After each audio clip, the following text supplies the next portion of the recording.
Sin más preámbulo, pues les damos la bienvenida y agradecemos la presencia a la doctora Sandra Verónica Delgado King. Doctora, le damos la más cordial bienvenida el día de hoy. Procederé a leer la síntesis curricular de la doctora que tiene bien acompañarnos. La doctora Sandra Verónica Delgado King es coautora del libro Derecho Procesal Administrativo, abogada por la Universidad de Guadalajara, maestra en Derecho Penal por la misma, maestra en Derecho Administrativo por la Universidad Autónoma de México, con mención honorífica, doctora en Derecho por la Universidad Marista. Dentro de su síntesis curricular se encuentra haber ocupado diversos cargos públicos, entre ellos la Secretaría de Acuerdo del entonces Tribunal Federal de Justicia Fiscal y Administrativa, así como también del entonces Tribunal Administrativo del Estado de Jalisco, directora administrativa del Instituto de Estudios del Federalismo Prisciliano Sánchez y directora de Evaluación y Seguimiento de la Sindicatura del Ayuntamiento de Guadalajara. Actualmente es directora general y fundadora de Deller y Asociados. Tiene la labor académica universitaria desde 1992 a la fecha, impartiendo actualmente clases en la licenciatura de Derecho del ITESO y en el doctorado de Estudios Fiscales en la Universidad de Guadalajara. Ha participado en cursos y talleres, diplomados, seminarios de actualización, tanto como exponente como alumna. Tiene varias publicaciones sobre derechos humanos, derecho fiscal, derecho administrativo, en las revistas de la Universidad Mariscal, así como el extinto periódico de Jalisco. También es coautora del libro de Derecho Procesal Administrativo, editorial Tirat, Levash, de México 2018, de que hasta el momento. Pues sin más preámbulo, le damos la más bienvenida nuevamente, doctora Sandra Verónica Delgado King, y le pedimos que abra sus micrófonos. Le cedo la palabra. Gracias. Muchas gracias, doctora Rocío. Gracias a nuestro presidente Jorge Verdalet. Maestro, muchas gracias. Te digo maestro, pero ya eres doctor, pero bueno, en eso andas, ¿verdad, Jorgito? Y a la doctora Rocío reitero también mi gratitud por esta organización. Compañeros y compañeras del colegio, bueno, de nuestra barra, mejor dicho, es un gusto tenerlos aquí porque no había podido verles, aunque fuera por línea y en línea. Y saludos a todas y a todos los que nos acompañan, que todavía no son de nuestra barra, pero que lo serán. Bueno, me ha tocado a mí platicar sobre el tema de los principios constitucionales tributarios. Y entonces, sé que esto ya lo manejan todos y todas, o la gran mayoría. Entonces, voy a tratar de que planteemos alguna pregunta que sea algo diferente y espero que me pregunten, porque quisiera que fuera como muy ágil esta plática, porque es la primera del diplomado y yo espero que nos sirva para todo lo que vamos a ver en este diplomado y en otras cosas. Bueno, en primer término hay que distinguir entre lo que implica el principio constitucional tributario y el principio fiscal, o los principios constitucionales tributarios y los fiscales. En esta diferenciación se han pasado muchos doctrinistas, yo creo que también algunos y algunas de nosotras y nosotros, en tratar de explicar a muchos y muchas de nuestros alumnas y alumnos cuál es la diferencia entre tributario y fiscal. Entonces aquí lo importante es recordar que el derecho tributario se refiere principalmente a cómo se realizan las contribuciones por parte del Congreso de la Unión, a cómo se emiten, cuál es el procedimiento que se realiza, qué requisitos deben de cumplirse para emitir o crear contribuciones, mientras que las relativas a lo fiscal se refieren a la recaudación. Dice el magistrado en retiro Luis Humberto Delgadillo Gutiérrez en su libro de Derecho Fiscal, ahorita me acuerdo de la editorial, es que son varias en donde lo ha publicado, que la fiscal viene de un latín muy antiguo que significa cesta, viene de fiscus, cesta de mimbre. Es la única referencia que yo he encontrado respecto al significado de fiscal. Ya ustedes me platicarán si ustedes tienen otras, pero a final de cuentas se refiere a la recaudación, porque con esa cesta pues recaudaba el señor feudal en su momento, lo que era un tributo, lo que implicaba que sus villanos que estaban en el feudo tendrían que de alguna manera cooperar para el señor feudal, no para los demás. Entonces, hecha esta diferencia, lo que nosotros vamos a analizar ahora precisamente son los principios constitucionales tributarios, y estos se establecen específicamente en el artículo 31, fracción cuarta constitucional, y también tendremos que hacer alguna referencia definitivamente a lo dispuesto en el artículo 72 en su letra H, respecto a quién puede realmente nada más originar las contribuciones a nivel legislativo. Bueno, pues entonces empezamos así. ¿Quién puede originar las contribuciones? ¿Quién las puede crear? Sabemos que en general las leyes las puede establecer cualquiera de las cámaras, ya sea la de diputados o la de senadores, pero en tratándose de materia de contribuciones y específicamente impuestos, pero todas las contribuciones en sí, será la Cámara de Diputados la que deba de ser la de origen para las contribuciones. Ya ha habido alguna jurisprudencia en relación a la ley del Instituto Mexicano del Seguro Social, a la ley del Seguro Social, relativa a que pues no se podía estar hablando de que se violaba alguno de los principios del 31 fracción cuarta o del 72H constitucional, cuando había otras personas, servidores públicos, que emitían determinaciones sobre procedimientos y no sobre la contribución en sí. Entonces, ha declarado ya la Corte, en particular la segunda sala, que es precisamente constitucional que cuando se trate de otras cosas que no sean los tributos en sí, pueda iniciar la Cámara de Senadores y no la de Diputados. Pero reiterando que si se trata de contribuciones y particularmente de impuestos, será la Cámara de Diputados la que debe de ser la de origen. Y este sería, si ustedes me lo permiten señalar, el primer principio constitucional tributario. ¿Quién puede emitir en origen las contribuciones y los impuestos? Dicho esto, pues vamos a platicar de las contribuciones y de sus requisitos o principios constitucionales que se prevén en el 31, fracción cuarta. Y ya todas y todos ustedes saben que son 4 los principios que se establecen en el artículo 31, fracción cuarta, como obligación de todos los mexicanos. Hablando en masculino, ya saben que la Corte ha dicho que quiere decir que también nos incluyen a las mujeres.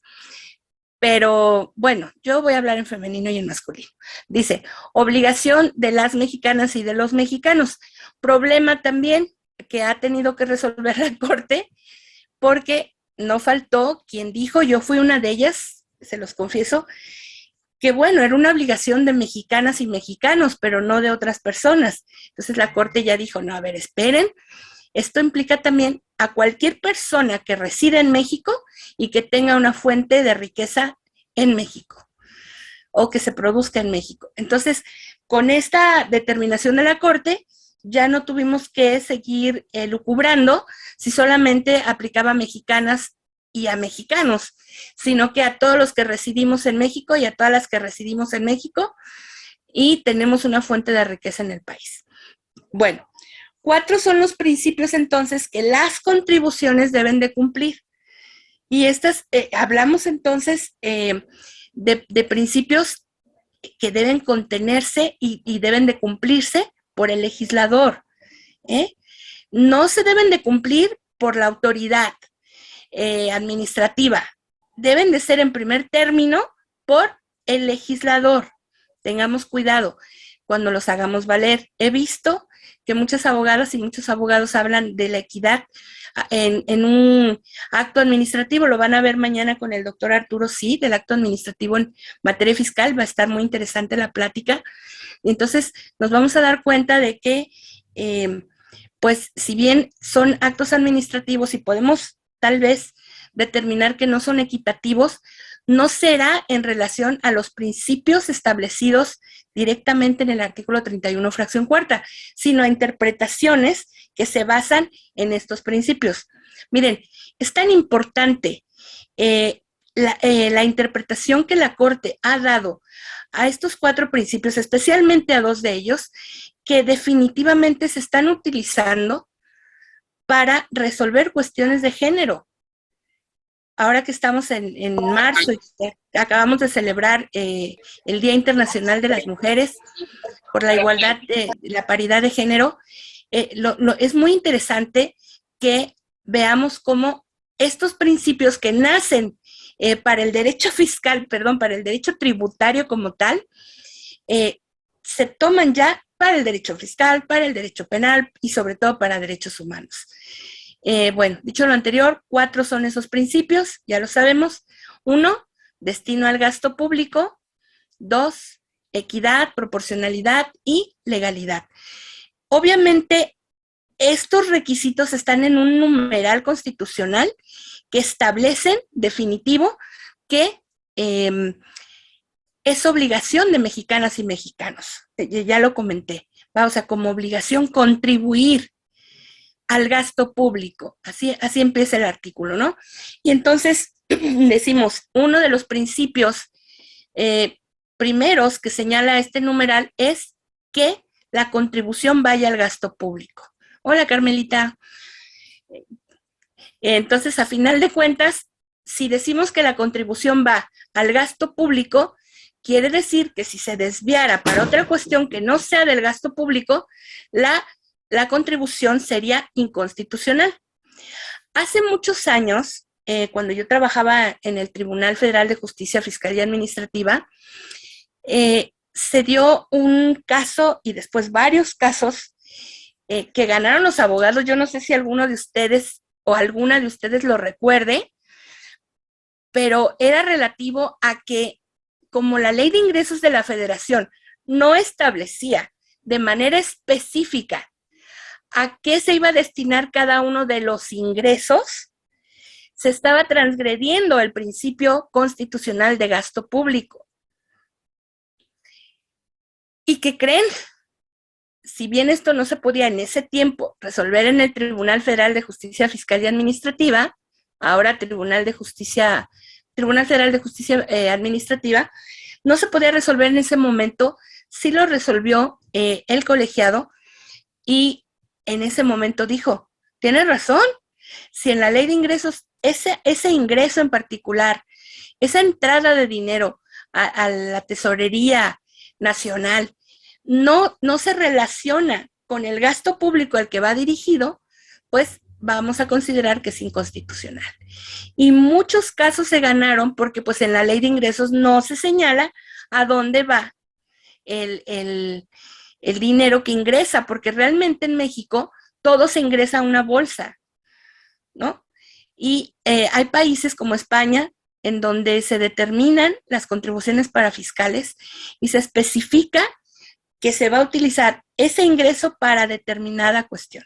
Aquí en México actualmente no tenemos una parafiscalidad real, entonces todo se acumula en una bolsa única, ¿no?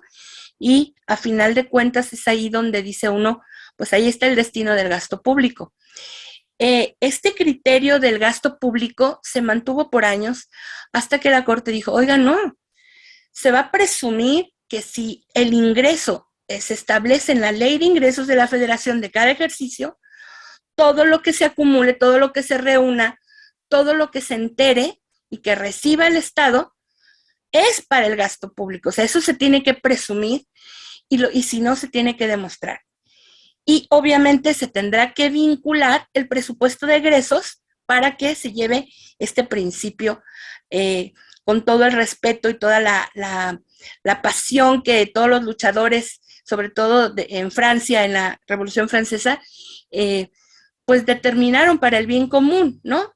Encabezados, o tal vez el más reconocido Rousseau, pero no el único, por esto del pacto social y el bien común.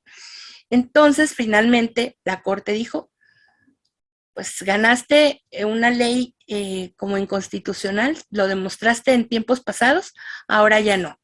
No es necesario que la ley de ingresos establezca para dónde va ese ingreso, para qué concepto en particular va, porque para eso está el presupuesto de egresos. Y todo esto se logró gracias a la lucha anticorrupción y a los tratados internacionales al respecto, que empezamos realmente como a aplicar o a tratar de cumplir a partir del 2009. O sea, estamos muy jóvenes en el combate a la corrupción de manera constitucional y convencional. Entonces, el destino al gasto público hoy en día se presume, salvo prueba en contrario, y quien va a determinar o quien va a apoyar para poder probar que se ha desviado el destino al gasto público que se preveía en el presupuesto de egresos es la Auditoría Superior de la Federación, que es la que va a realizar la supervisión de las cuentas públicas, de la utilización de los dineros como viene establecido en el presupuesto de egresos. Entonces, bueno, vean cómo este principio tal vez es el que más ha crecido y de manera internacional y que se ha vinculado con,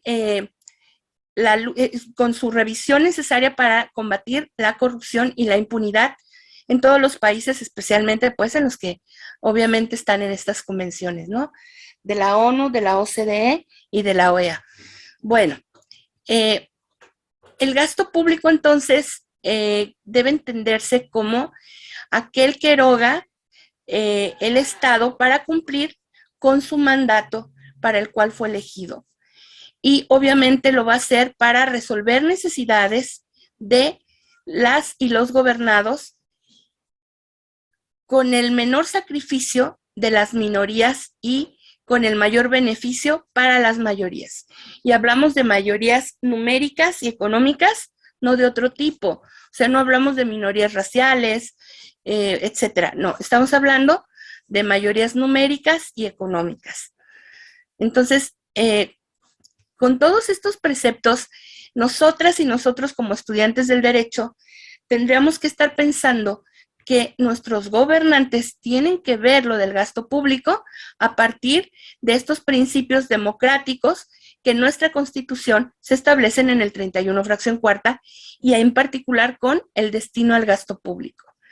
Porque a final de cuentas, para que un Estado pueda cumplir con su mandato para el cual fue elegido, necesariamente tiene que tener ingresos que le dé el pueblo que lo eligió o la población que lo eligió, pero debe de rendir cuentas de que lo está utilizando bien. Y entonces así vamos a ver que estos dineros en muchos países, como nuestros aliados, Canadá y Estados Unidos, pues están destinados a programas sociales de diferente forma. A mí no deja de sorprenderme en Canadá, específicamente en Toronto, la existencia de una calle y de edificios en particular en donde invitan a todas las personas que utilizan drogas a seguir drogándose ahí. Les dan dinero para lo que quieran, entre ellos para comprar drogas, no está prohibido. Y a final de cuentas, lo que logra Toronto es que estas personas se queden en una calle y no afecten el turismo o a los habitantes de otras calles del mismo Toronto. Imagínense que aquí en México se destinara el gasto público para algo así. Porque sabemos que se dedica para personas que no tienen trabajo, o para ancianas y ancianos, o para jóvenes que todavía no empiezan a estudiar o que están estudiando. Pero regalar el dinero a un drogadicto, Dios mío, qué gran pecado, diríamos aquí en México, cuando tenemos otros países que por políticas públicas están haciendo esto y más. Imagínense, tenerlos ahí, no obligarlos a que se purifiquen, se limpien, que no vuelvan a utilizar drogas. No, puedes usarlas, pero la condición es que estés aquí en estos edificios, te reúnas aquí. Ay, es como un gueto. No, porque tú puedes salir cuando tú quieras. Nada más la cuestión es que si quieres recibir dinero en este programa, pues tienes que someterte a lo que dice el programa. Si no, pues tú vives normal en donde tú quieras, te sigues drogando, etcétera, pero tú consigues tu dinero. Esto es muy interesante y tendríamos que analizarlo tal vez con en otra parte es una política pública, pero se deriva precisamente de esta doctrina del contrato o pacto social, en donde se sacrifica al individuo por la comunidad. Y se tiene esa solidaridad y esa inteligencia de sacrificar un ente individual por un ente común. Bueno, este es el principio entonces del gasto público. Acuérdense, satisfacción de necesidades de las mayorías con el menor sacrificio de las minorías. Muy bien. En segundo término vamos a hablar de dos principios que ustedes ya conocen bastante, que son la equidad y la proporcionalidad. Estos dos principios son tan interesantes que les digo, se han utilizado ya hoy en día para resolver cuestiones y problemáticas de género. Pero la propia Corte, y sobre todo en materia fiscal, ha tenido problemas para determinar en dónde termina uno y en dónde empieza el otro, porque los ha confundido. Pero ya en estos últimos años, a partir del final de la novena época del semanario, y realmente ya en la 10ª pudo definir la diferencia entre proporcionalidad y equidad. Ahorita se las digo, vamos a recordar qué es equidad, y para que yo ya no hable tanto, ¿alguien me quiere decir qué es equidad? ¿Quién recuerda? Perdón, ¿nadie? ¿Ya los perdí? Equidad es ese principio que nos ayuda a señalar o a proporcionar herramientas a los desiguales y a los iguales de manera diferente. Para no decirlo tan complicado, es un principio que se basa en tratar igual a los iguales y desigual a los desiguales. Y aunque parece algo como rompecabezas o trabalenguas, es algo muy interesante porque este principio establece el apoyo a las personas que tienen menos para que puedan equilibrar, o para quitar esa palabra, para que puedan alcanzar de alguna forma a los que tienen más. En una sociedad en la que tal vez muchos idealistas quisiéramos vivir, estaríamos hablando de una comunidad en donde no hubiera pobres ni ricos, en donde todos viviéramos más o menos igual, con la misma calidad de vida. Pero en un sistema capitalista parece ser que no es adecuado, que debe haber pobres y ricos y una separación de salarios y de comodidades. Y no es que sea socialista, pero es propio del capitalismo hacer estas diferencias. Nosotros aquí en México y nosotras hemos establecido que el principio de justicia tributaria implica que todas y todos paguemos más o menos parecido para tenerla más o menos parecida a la calidad de vida. O sea, el día que una persona pague muy parecido a otra, física o moral, estaríamos hablando de haber llegado a una justicia tributaria, y obviamente es un ideal.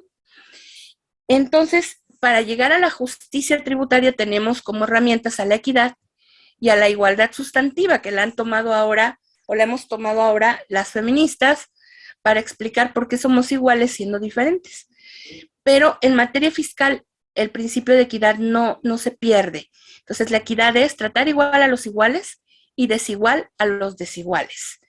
Esto implica, primero, fíjense, hacer una división entre los iguales y los desiguales. O sea, tenemos que clasificar y poner en un lado o en otro a los que son iguales y a los que son desiguales. Y dentro de las desigualdades encontrar a los iguales y separarlos. Y esto va a ser para darles un trato diferente, para empoderar a estas personas que son desiguales, para que tratemos de llevarlos a una justicia tributaria. Entonces, ¿quién me dice cómo se ve en la ley la equidad?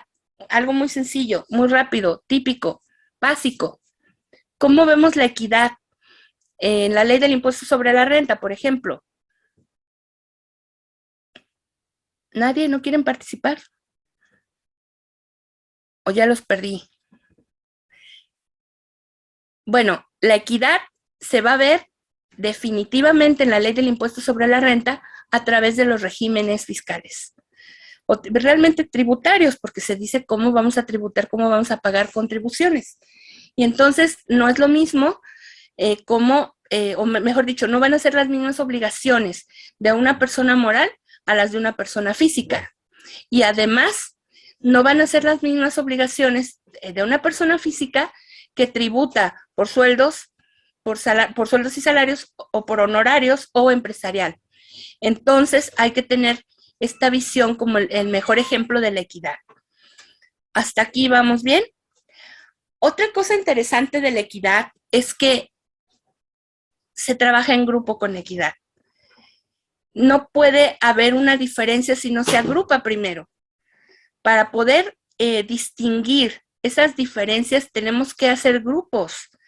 Y si no se hacen esos grupos, pues nunca vamos a poder saber si eran iguales o no. Ponderar esas diferencias es el ejercicio que recomienda la Suprema Corte de Justicia de la Nación para identificar que se trata del principio de equidad. Así, una contribución tendrá que ser pues similar para las personas que realizan actividades parecidas y diferente para aquellas que no las hacen así. Bueno, algo también interesante de la equidad es lo que les digo, es un principio solidario, un principio de agrupación. Bueno, mientras que la proporcionalidad de la que hablamos como capacidad contributiva, es decir, la proporcionalidad es la forma en que cooperamos al gasto público o para el gasto público que realiza el Estado, atendiendo a nuestra capacidad para hacerlo. Y esa capacidad se va a determinar con base no en nuestros ingresos y en nuestros egresos, sino en nuestras ganancias, en lo que se queda realmente para la actividad que estamos haciendo. Esa proporcionalidad, fíjense, no puede ser igual para las personas. Es individual, a diferencia de la equidad. La proporcionalidad es como cuando hacemos una pena, así, se individualiza. Entonces, la proporcionalidad para una persona que tributa por sueldos y salarios y para otra puede ser diferente, porque sus situaciones pueden ser diferentes, por ejemplo, en las deducciones personales. Si yo gano 100 pesos al mes y otra persona también gana 100 pesos al mes y realizamos la misma labor, ¿por qué ella paga menos y yo más? Ah, bueno, porque se va a individualizar. ¿Qué es lo que esa persona va a deducir o va a restar o va a tener algún beneficio que yo, persona física, no tengo, a pesar de que estamos tributando en el mismo régimen? Entonces, la proporcionalidad definitivamente es un instrumento que vamos a utilizar para individualizar el pago de las contribuciones. Entonces, fíjense, la equidad debe ser primero, porque la ley debe distinguir a los iguales y a los desiguales. Y luego ya dentro de cada grupo de iguales y de desiguales, ya en cada grupo, ahí a cada persona, ahora sí, física o moral, la va a analizar, la va a revisar, pero ¿quién? La proporcionalidad. Y va a decir, ah, mira, tú debes de pagar tanto porque tus circunstancias individuales son estas. Ya te diferencié de otras personas que son iguales o diferentes a ti. O sea, ya estás en un supuesto de equidad. Ahora vamos a la proporcionalidad. Vamos a ver cuántos son tus gastos, cuántos son tus ingresos, cuáles son tus deducciones personales, etcétera, o tus deducciones en general. ¿Hasta aquí vamos bien? Sí, doctora, adelante. Gracias. Gracias. Bueno, dentro de la proporcionalidad, algo que tenemos, mira, nos dice Christopher, hola Christopher, otra vez. Mira, me están contestando por el chat, discúlpeme, no lo había visto. Nos dice Lilia, trato igual a los iguales, sí, eso es la equidad. Y nos dice Christopher que un ejemplo es a una persona física del título cuarto de la ley del impuesto sobre la renta cuyos ingresos se calculan conforme a una tarifa progresiva. Quien gana más paga más ISR. Muy bien, Cris. Lilia dice que sí, y el doctor Fiordia dice, pero además drogas controladas, es decir, no adulteradas y minimizando el riesgo de muerte por intoxicación o bien contagio de otras enfermedades por jeringas, por ejemplo. Sobre el tema, pues, del destino al gasto público. Muchas gracias, doctor. Muchas gracias a las demás personas también.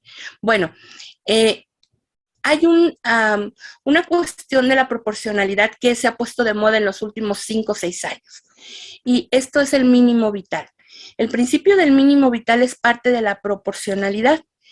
Y es un concepto que nace en Chile, luego salta a Colombia y llega a México, y uno de los primeros en estudiarlos es el ministro en retiro, persona pública, porque igual ustedes aquí tenemos tantos talentos que igual lo estudiaron primero, ¿no? Pero como persona pública oficial, vaya, el ministro en retiro, José Ramón Cosío, y entonces nos llenó de mínimo vital, ¿no? Incluso lo escuché en alguna conferencia en el ITESO y nos platicó sobre un caso en donde aplicó el mínimo vital de una manera muy interesante. Ahorita se los comparto.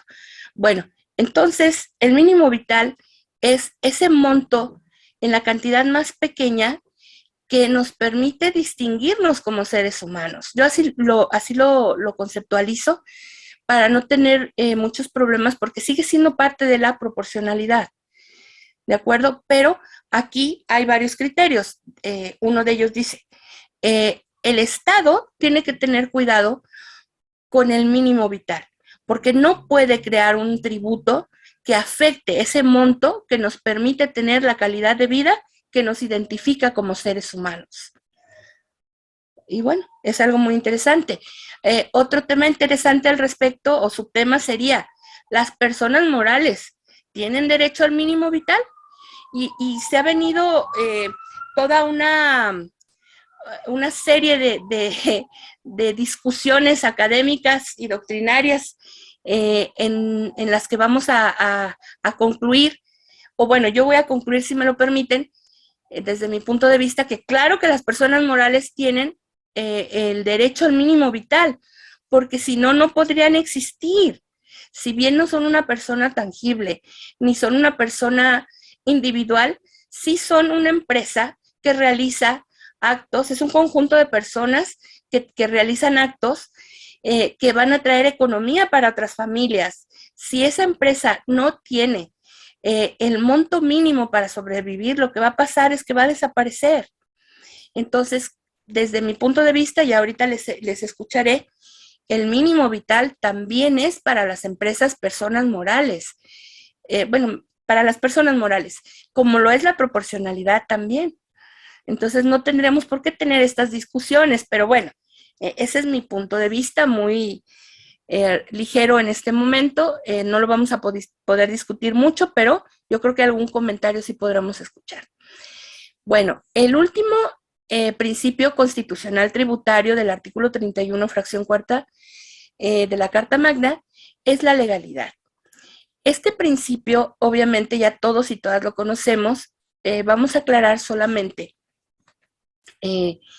que nace, pues, de la aplicación estricta de la ley, de la tipificación. Hemos inventado los fiscalistas el principio en latín para que se escuche muy lindo e impresionemos a los demás, y decimos, ¿cómo? Nullum tributum sine lege. No hay tributo sin ley. Está inventado porque eso no existía en Roma, ¿verdad? Antes, o sea, corríjanme si estoy mintiendo, pero no, lo inventamos. El que sí existe es nullum crimen, nullum pena, sine lege. Ese es el principio de legalidad, que dice que debe existir un ordenamiento jurídico emitido por la autoridad competente previo al hecho sobre el que se va a imponer una carga. Entonces, esto es muy interesante porque en materia penal, por ejemplo, hoy se están debatiendo, incluso en las salas de apelación, no lo he visto en los colegiados o en los juzgados de distrito, pero se está debatiendo constantemente lo relativo a la retroactividad y la ultraactividad. y están haciendo una confusión de los procesos utilizando ese principio, lo que beneficie a la persona. Si un proceso tiene una institución o una figura que beneficia a esa persona que está en el proceso, la puedes usar. Yo tengo por lo menos una sentencia en apelación que así va. Yo no estoy de acuerdo, pero en lo que sí estoy de acuerdo es que sea a favor del reo. En materia fiscal no se ha podido aplicar como tal porque la autoridad no nos deja, ¿no? Por el principio de legalidad, precisamente, de que los actos, o más bien de presunción de legalidad, de que los actos administrativos se presumen legales, ¿no? Y entonces los contribuyentes y las contribuyentes somos quienes tenemos que acreditar que ese acto no es legal. Y este principio, que se encuentra tanto en el Código Fiscal de la Federación como en la Ley Federal de Procedimiento Contencioso Administrativo, viene, desde mi punto de vista, a contrariar el principio de interpretación pro persona que se establece en el artículo 1 constitucional. Entonces, vean, ¿a quién le hacemos caso? Partimos del principio de presunción de legalidad del acto administrativo o fiscal o de la interpretación pro persona. Entonces, ya deberíamos haber cambiado estas cuestiones o desaplicarlas, pero no es así. Seguimos teniendo la carga de la prueba en los procedimientos de fiscalización y de revisión, y todos los procedimientos de fiscalización, vaya. Entonces, aquí tenemos un problema desde mi punto de vista. Y esto parte precisamente del principio de legalidad. Ahora, el principio de legalidad lo vamos a aplicar antes de crear un tributo. Siempre debe existir la ley antes del hecho generador. Se crea el tributo, pero en el momento en que se crea el tributo, entonces se va a calificar el hecho, no antes de eso, ¿no? Nunca vamos a decir, debes impuesto sobre la renta de un año antes de que empezaras a trabajar. No. Y yo creo que esto es fácil de comprender, ¿no? Lo que viene después es este principio de reserva de ley, que es parte también del principio de legalidad. Y el principio de reserva de ley establece, en pocas palabras, la competencia de la autoridad para actuar y molestar a las y los contribuyentes. Este principio de reserva de ley, que es parte del de legalidad, establece también el principio de derecho administrativo, que reza que las autoridades solo pueden hacer lo que específicamente establece la ley, mientras que los particulares podemos hacer todo lo que la ley no nos prohíba. Está permitido todo mientras no nos lo prohíban. ¿Puedo pisar el pasto? Sí, mientras no esté prohibido. ¿De acuerdo? Entonces, ahí ya tenemos el principio de legalidad genérico, llamémosle así, que es una ley previa para que pueda yo establecerme en el hecho tributario, el hecho generador al hecho legal o al hecho normativo, y de este se deriva en primer término el principio de reserva de ley. Y bueno, esto es definitivamente para el legislativo, pero también va a aplicar el de reserva de ley para la autoridad del Ejecutivo. Y también para el Ejecutivo, como parte del principio de legalidad, se va a formar la obligación de fundar y motivar.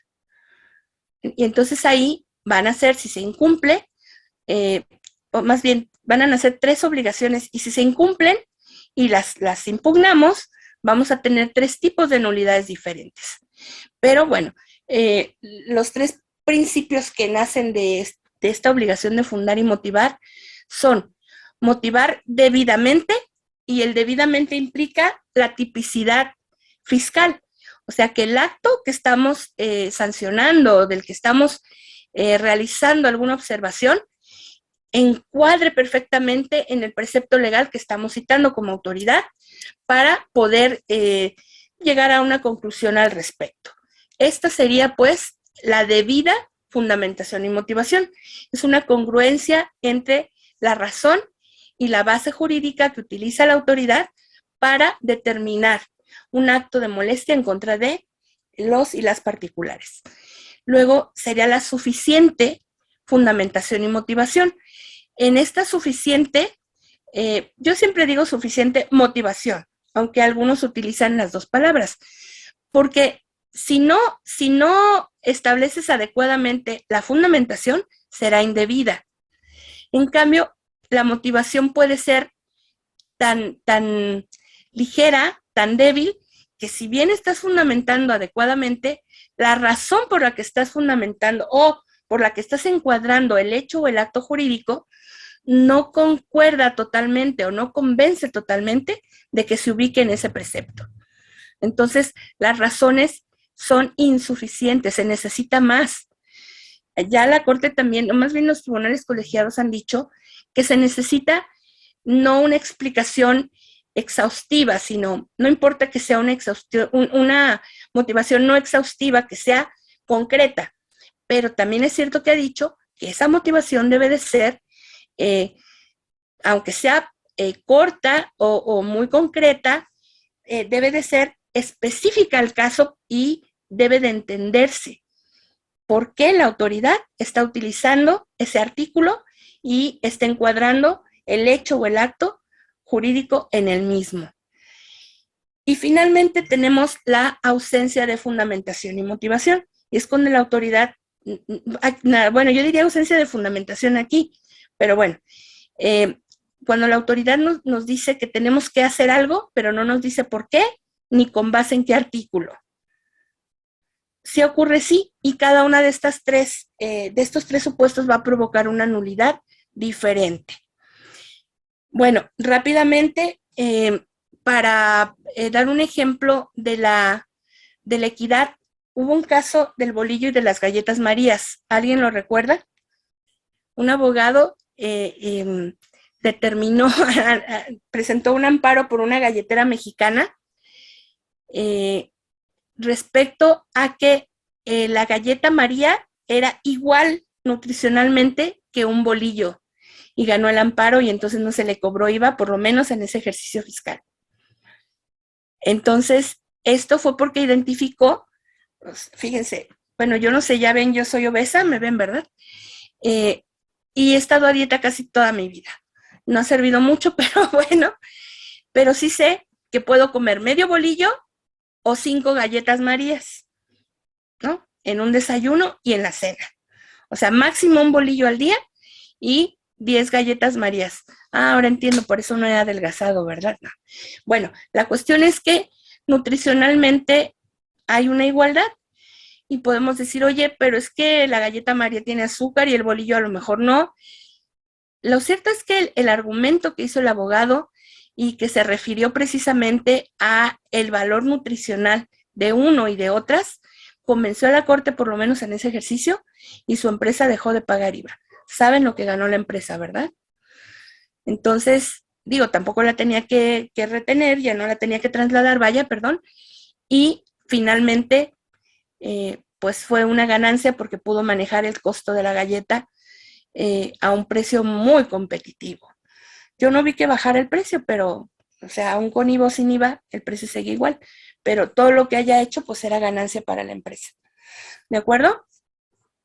Y en cuanto a la proporcionalidad, si ustedes entran ahora al JUS, hagan ese ejercicio, nada más busquen inconstitucionalidad.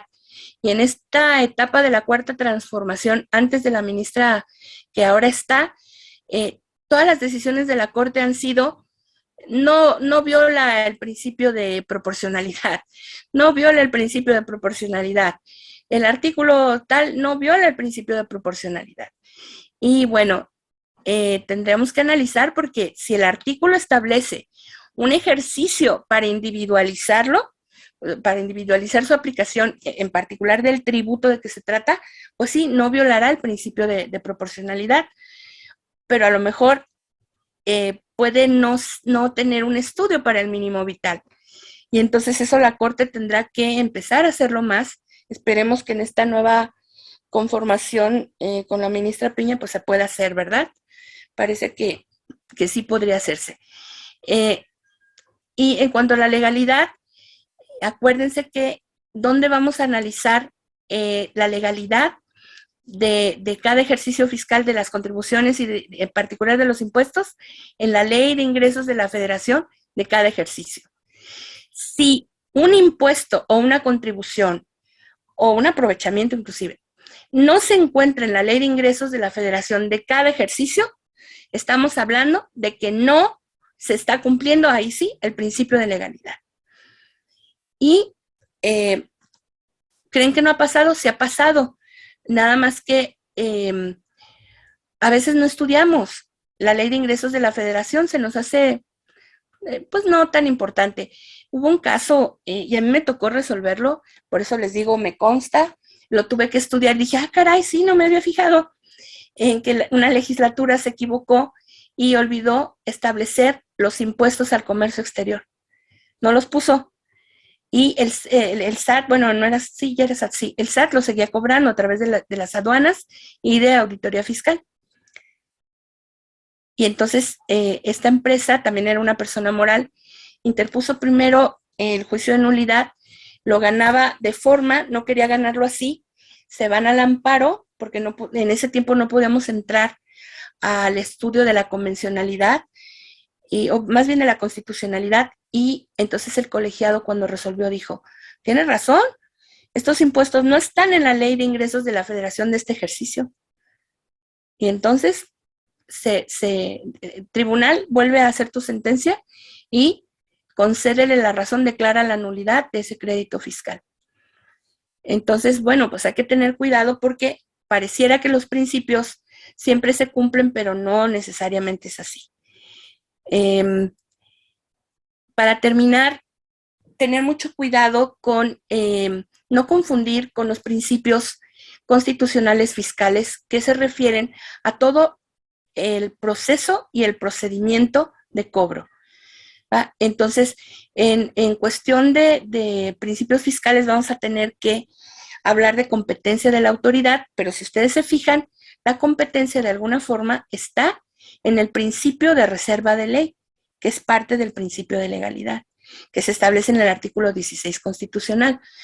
Y luego, justicia efectiva, en el 17, real y efectiva, el acceso a la justicia también en el 17, el 14, que nos establece inclusive la utilización de los principios generales de derecho de manera obligatoria cuando no exista una ley o, otra vez, el principio de legalidad o una jurisprudencia. Entonces, debemos de tener cuidado porque estos principios son procesales realmente y se relacionan más con el cobro de la contribución que con la creación de la contribución misma. Y ya, para terminar, les comento algo de la proporcionalidad que también es muy importante es lo relativo al tema de las deducciones. Y en México hemos topado las deducciones personales y no tenemos tenemos deducciones necesarias y las personales están topadas y no tenemos todas las deducciones que existen en otros países. Por ejemplo, nosotros no podemos deducir lo que compramos para nuestros hijos al mes, ¿no? De comida o de zapatos, como un gasto general, no podemos deducirlo. Y hay países como en Estados Unidos que sí, inclusive en Estados Unidos pasa algo muy simpático porque tenemos el pago, voy a llamarle así, que realiza el gobierno estatal o federal, dependiendo, para las personas que reciben niños de manera temporal, en adopciones temporales, le llamaría así, los foster home, y además les deducen contribuciones. En Estados Unidos también, curiosamente, si están casados, si la persona que va a deducir contribuciones está casada, tiene un sistema que le permite deducir más porque está casada. Entonces vean cómo el matrimonio se ha puesto de moda en Estados Unidos, pero no por el matrimonio en sí, sino porque les permite deducir más. Aquí en México eso es intocable, no podemos hablar de eso. ¿Va? Incluso yo creo que los solteros y las solteras gastamos más, pero no, en cuanto hay hijitos e hijitas, pues las deducciones deben de hacerse de manera diferente. En un accidente, por ejemplo, aquí en México, nosotros no podemos deducir todo, ¿no? Hay un caso que yo no he podido resolver, digo, no me ha tocado ya, porque cuando me tocó lo pensé y nunca analicé para poder impugnarlo. Pero si tú pierdes un coche, lo tienes asegurado, tú vas a pagar tu prima. Y el coche, si tú lo estás pagando, va a tener un seguro para que la empresa que te concedió el crédito no pierda su dinero. Pero si tú ya llevas el 50% del pago del vehículo y entonces ocurre el incidente y es pérdida total, no te devuelven ese 50%. El seguro le entrega todo el dinero asegurado a quien te dio el crédito. Bueno, eso también debería ser motivo de deducciones. En fin, si no tenemos estas deducciones adecuadas, nunca podremos llegar finalmente a la proporcionalidad adecuada, sino a un pues ideal de proporcionalidad. Otra cuestión que a mí me lastima es la relativa a las deducciones de solidaridad, como yo le he llamado, porque los fondos perdidos nacionales e internacionales pues no causaban impuestos sobre la renta ni se consideraban ingresos, y hoy ya. En este gobierno de Cuarta Transformación ya ocurre eso. Entiendo que es porque hubo abusos respecto a estos fondos perdidos. Incluso aquí en Jalisco tenemos a la primera persona que tuvo su fondo perdido, lo desvió, y el gobierno estadounidense por petición jurisdiccional del particular, de la fundación particular, Bill and Melinda Gates, que dio ese fondo perdido a esa persona, lo llevaron a Estados Unidos, lo extraditaron para juzgarlo allá por el desvío del fondo perdido, porque si bien no piden la devolución, sí piden que se dedique a lo que se propone. Y bueno, esto pareciera ser algo importante para el crecimiento de una empresa social o de una empresa de la que ustedes consideren que se relaciona con el apoyo a una comunidad. Y también habla de proporcionalidad y de mínimo vital. Pero aquí en México, pues ya estos apoyos solidarios se consideran ingresos. Bueno, Rocío, Jorge, presidente, no sé si hay alguna pregunta. Ya me comí el tiempo. Gracias, doctora. Gracias. Sí, le agradecemos mucho su participación, doctora. La verdad que temas muy interesantes y puntos a veces que se nos pasa o pasamos por alto, ¿no? Le agradecemos. Y sí tenemos preguntas, doctora. Bueno, aquí también nos habían pedido, que si podía repetir el ejemplo de las galletas Marías. Galletas, sí, Marías. Sí, aquí estoy viendo también, tenemos dos, ¿verdad? Y el principio de legalidad solo se... ahorita lo explico. El ejemplo de las galletas Marías es un abogado de una galletera mexicana muy conocida. Incluso lo encontrábamos en Google, fíjate, y ya lo quitaron. Él demandó el amparo y la protección de la justicia federal para esa empresa porque se violaba en un ejercicio fiscal el principio de equidad al cobrar IVA a las galletas Marías y no cobrarlo al bolillo. Entonces, tú dices, virote, bueno, bolillo, porque el virote aquí en Jalisco es diferente. Entonces, se refería al bolillo que no tiene lo mismo que más bien el bolillo que tiene el valor nutricional muy parecido o similar o idéntico inclusive a las galletas Marías. Y hizo un estudio del valor nutricional de uno y otras, y en ese estudio se determinaba que efectivamente era idéntico, y entonces logró que en ese ejercicio fiscal no le cobraran IVA a esa galletera por las galletas Marías. Está interesante, ¿verdad? Aquí aplicó el principio de equidad, pero no de desiguales, sino dijo, oye, somos iguales, trátame igual, ¿qué te pasa? Entonces estuvo interesante. Rocío, ¿contesta la otra o tú la lees? Sí. Yo le leo, doctora, las preguntas. Un segundo. También tenemos aquí otra pregunta, pero un tantito que se me fue. Entonces nos dice Juan Vázquez Mercado, entonces el principio de legalidad solo se aplica cuando está estampado en la ley de ingresos y en las demás leyes como la de ISR no se aplica. No, no es así. Miren, para saber el principio de legalidad básico de nullum tributum sine lege, o sea, de que hay una ley previa, la ley que se debe aplicar es la ley de ingresos de la federación de cada ejercicio fiscal. ¿De acuerdo? Ahora, si la si la ley de ingresos no está contemplando el impuesto sobre la renta para el año 2025, no te lo puede cobrar, aunque exista la ley del impuesto sobre la renta. Ahora, vamos a suponer que tienes, como ocurre por lo general, la ley del impuesto sobre la renta y en la ley de ingresos de la federación de este año, como ingreso, el impuesto sobre la renta.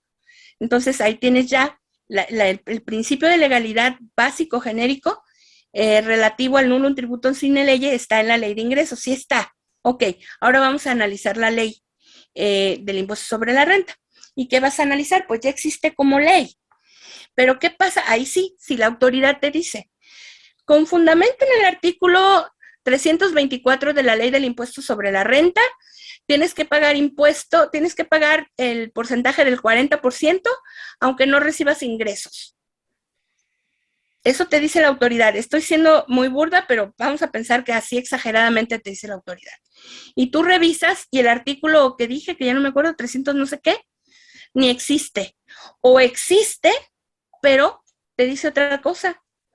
Entonces, ahí la autoridad está fundamentando y motivando, o sea, ahí está transgrediendo el principio de legalidad en base a fundamentación y motivación indebida para cobrarte algo que tú no debes de pagar. Y entonces ahí está violando el principio de legalidad. Pero cuando tú lo quieres hacer valer en un amparo contra leyes, el principio de legalidad, por regla general, se va a basar en la ley de ingresos de la federación. No puedes decir, el impuesto sobre la renta viola la ley del impuesto sobre la renta. No sé si me explico. Entonces, tú dirías, ese artículo fulanito de la ley del impuesto sobre la renta transgrede la proporcionalidad y la equidad cuando quieres irte al amparo. Pero la ley no, porque ahí está ahí en la ley. Pero sí puedes decirle a la autoridad, cuando no te motiva y fundamenta debidamente, que ha violado el principio de legalidad porque motivó y fundamentó indebidamente. No sé si me estoy explicando. Coméntame, por favor, Juan Carlos. Bueno, luego aquí, doctora Rocío, nos dicen algo de...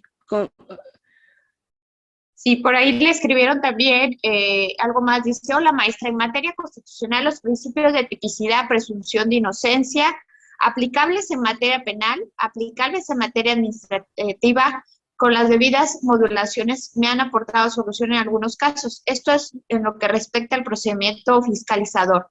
Como bien comentaba, que son un catálogo distinto a los principios que regulan los contribuyentes. Totalmente de acuerdo, sí. Ok, perfecto. Por acá tenemos también, doctora, ¿existen diferencias entre los principios constitucionales que rigen el derecho tributario y las que rigen el derecho fiscal? Sí, exactamente ahorita lo que dijo, no alcanzó a ver quién fue, que hablaba de la diferencia, sí existen, porque los principios constitucionales de derecho tributario se refieren a la creación de la norma que va a traer, se me olvidó también comentarles, el objeto, sujeto, base gravable, tasa y o tarifa, y esto va a ser una carga, ¿no? Y a final de cuentas, los principios constitucionales tributarios se refieren a la creación de estas leyes con estas cargas, mientras que los fiscales se van a referir a esos otros principios que nos está mencionando Jesús Salazar y que yo también ya comenté. Gracias, doctora. Tenemos una más. Dice, ¿cuál es la diferencia más importante entre proporcionalidad y equidad? Yo les diría que la equidad, la diferencia más importante desde mi punto de vista es que la equidad es grupal y amerita siempre una ponderación de equipos, de grupos. Hay que hacer primero un equipo de iguales y otro de desiguales y luego comparar. Y eso es lo que va a ser el ejercicio de distinción para poder determinar si hay transgresión al principio de equidad o no, mientras que la proporcionalidad es individual. Gracias, doctora. Una más, dice, ¿a qué ha dado lugar respecto al principio de gasto público? Pues a todo el sistema anticorrupción que tenemos en México, pues se ha quitado ya de la jurisprudencia en una nueva reflexión y se ha ido a cumplir con los tratados internacionales que comentamos. Bueno, no mencioné cada tratado, pero lo mencioné así. Existen 3 tratados, uno de la OEA, uno de la ONU y otro de la OCDE, de los que somos parte, y nos hemos comprometido a tener herramientas para combatir la corrupción y la impunidad. Y precisamente este principio de destino al gasto público es el que se cuida para combatir la corrupción y la impunidad. Se ha dado lugar al Sistema Nacional Anticorrupción y a los sistemas estatales. Ok. Doctora, también nos dice, ¿podría comentar algo sobre el principio de proporcionalidad absoluta y relativa? Pues mira, no identifico este principio como absoluta y relativa, más bien coméntame qué consideras tú y ya te voy a poder comentar si podemos hacerlo, doctora Rocío. Yo, maestra, ¿qué tal? Sí. Hola, Jesús. El principio de proporcionalidad, los precedentes de la Corte, ha venido siendo limitado desde el punto de vista que aplica en forma absoluta para el sujeto y la base como elementos de la contribución. Sí. Y el tema de la proporcionalidad relativa que deja libertad al Poder Ejecutivo para regular o normar los otros 2 elementos de las contribuciones, ¿no? Que es, sí, ya te entendí. Gracias, Jesús. Bueno, lo que yo te puedo opinar es que yo podría decirte, y lo comentaría así, que la proporcionalidad absoluta en relación al sujeto y la base no es suficiente para mí. Esa distinción que ha hecho la Corte, desde mi punto de vista, creo que le permitir a su vez irregularidades en los reglamentos, porque te lanzan supuestamente la tasa o tarifa hacia reglamentos y luego pues te dicen, es que la ley remitió a ese reglamento, entonces hay una proporcionalidad relativa y es correcta porque está permitida por la Corte. Yo también creo que muchos colegiados, específicamente los de aquí de Jalisco, no sé de dónde eres tú, Jesús, pero aquí en Jalisco estos principios no los han utilizado, no los han abarcado así, porque seguimos considerando que para la proporcionalidad primero se tiene que dar el principio de legalidad y después se tiene que establecer una individualización respecto a esa persona que va a pagar la contribución en particular y que esa individualización tenga un procedimiento para que se pueda realizar de manera completa. Eso ha pasado aquí, de hecho, tenemos muchos impuestos, bueno, sí, lo voy a decir así, muchos impuestos prediales, quiero decir, impuesto predial de varios municipios que se han declarado inconstitucionales por no ser proporcionales. Y quiero que sepas que se siguen manteniendo en la ley de ingresos que hace el Congreso estatal para cada municipio. No sé por qué no lo quitan, pero esa permisión, creo yo, lo permite lo que tú nos acabas de decir, Jesús. No sé cómo lo veas. Me dio clase, creo que en el 99-2000 en el ITESO con compañero de José Limón y... Claro, sí, Jesús, sí, yo decía este nombrecito, déjame verte luego. A ver, es que me apagaron la cámara, pero... no me permite el host. Luego nos vemos, Sí, luego me mandas ahí una foto. Muy bien. Qué gusto saludarte, Jesús. Igualmente. Aquí andamos en Sinaloa a la orden, ¿no? Muchas gracias. Aquí sigo yo también. Muy amable. Gracias, doctora. Pues ya no tenemos más preguntas. Le agradecemos profundamente su amable ponencia, de verdad, que vuelvo a repetir con estos conceptos que nos deja muy claro, doctora. Agradecemos también la presencia de todos y cada uno de ustedes. Los esperamos la próxima semana. Les estaremos haciendo llegar el link a sus correos para que puedan ingresar